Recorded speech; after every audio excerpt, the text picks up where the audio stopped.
बरसाती जंगल के भीतर दो नन्हे मेमने चिंकू और पिंकू भूख के मारे बिलख रहे थे। मम्मा भूख लगी है, क्या कुछ खाने को मिलेगा मम्मा? पेट में कुछ नहीं है मम्मा, कुछ ला दो ना। चिंकी की आंखें भर आई। हे भगवान, मैं क्या करूं? कैसे बताऊं कि बारिश शुरू हो गई है, लेकिन अपने बच्चों का रोना मैं देख नहीं सकती।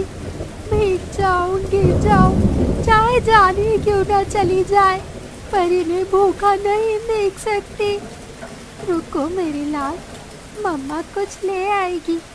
लेकिन सुनो, अपनी झोपड़ी से बाहर भी मत झांकना और बाहर कदम मत रखना, समझ गए? दोनों मेमने सिर हिलाकर सहम गए। अब माँ घर पर नहीं थी और बच्चे अकेले थे। ये उनकी पहली बारिश थी। अरे पिंकू, यहाँ क्या चीज ऊपर से टप टप गिर रही है? कोई रो रहा है क्या? अरे मूर्ख, ये रोने की आवाज नहीं, ये तो बारिश है, आसमान बरस रहा है। मत देख बाहर, मम्मा ने कहा था बिजली गिरी तो सब जल जाएंगे। चिंकू सहम गया। हवा और पानी की बौछारें झोपड़ी में पहुंचने लगी। मम्मा कब आएगी पिंकू? भूख लग रही है और डर भी। इधर जंगल के भीतर बकरी चिक्की को कुछ हरी हरी घास मिली। उसने उसे अपने सींग और पीठ पर टिका लिया और तेज बारिश में लौटने की ठान ली। लेकिन हवाओं ने उसके पैरों को रोक दिया। उसे एक बड़े पेड़ के नीचे रुकना पड़ा। हे राम, मेरे बच्चे अकेले हैं, बारिश पड़ती ही जा रही है। तभी पास की झाड़ी के पीछे से टोनी खरगोश आकर बैठा। अरे बहन, तू यहाँ क्या कर रही है इस तूफानी बारिश में? बच्चे अकेले हैं ना?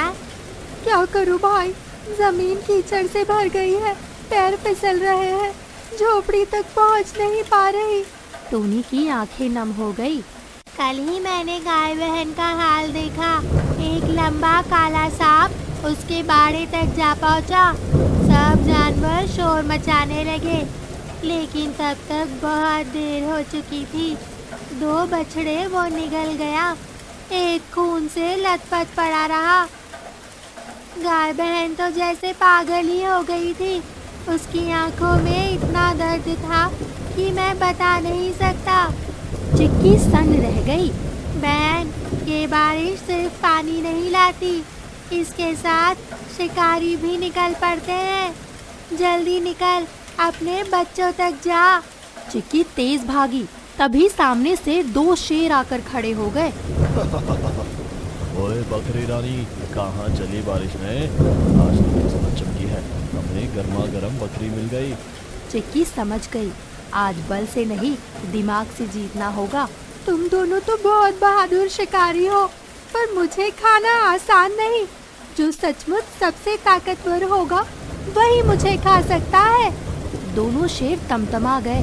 मैं ज्यादा ताकतवर हूँ, झूठ, मैं हूँ सबसे बड़ा शिकारी। और दोनों आपस में भिड़ गए। हवा में दहाड़, जमीन पर पंजों की चोट।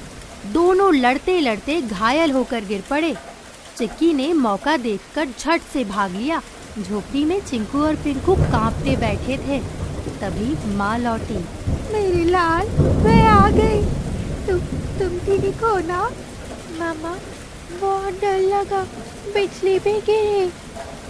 मैं तो कह रहा था झांकना मत बाहर।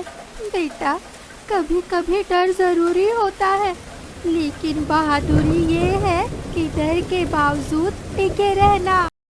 अगली सुबह चिंकू एक कोने में पड़ा कांप रहा था। चिंकू बेटा, क्या हुआ? मम्मा, पूरा शरीर जल रहा है। पिंकू भी खांसने लगा। मम्मा, मेरा सिर भारी है। चिक्की की आंखों से आंसू बह निकले।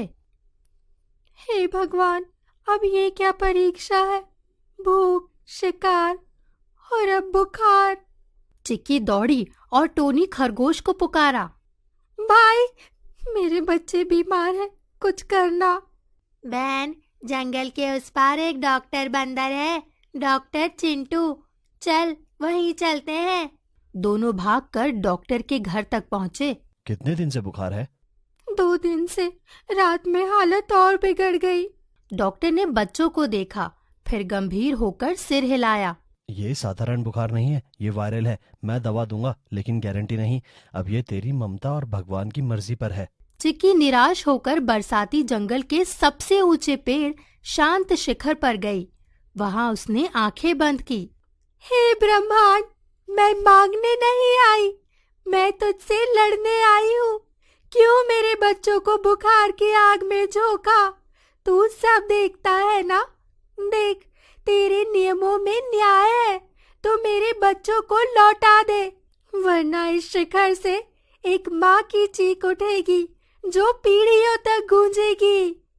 उसका शरीर कांप रहा था, लेकिन आवाज पत्थर तोड़ रही थी। तभी पेड़ के पत्तों ने सरसरा कर उत्तर दिया, जाओ देखो चमत्कार। चिक्की दौड़ी और झोपड़ी में पहुंची। मम्मा पानी दो ना, होठ सूख गए हैं। चिक्की की आंखों में खुशी के आंसू थे। बच्चे अब ठीक हो रहे थे। धन्यवाद, तूने मेरी पुकार सुन ली। अगली सुबह सूरज निकला। चिंकू और पिंकू झोपड़ी के बाहर खड़े थे। मम्मा अब हम दौड़ना सीखेंगे। हाँ, अब हम किसी से नहीं डरेंगे। मेरे बहादुर बच्चों, तुमने तूफान, शिकारी और बीमारी सब का सामना किया। अब तुम कभी हारोगे नहीं।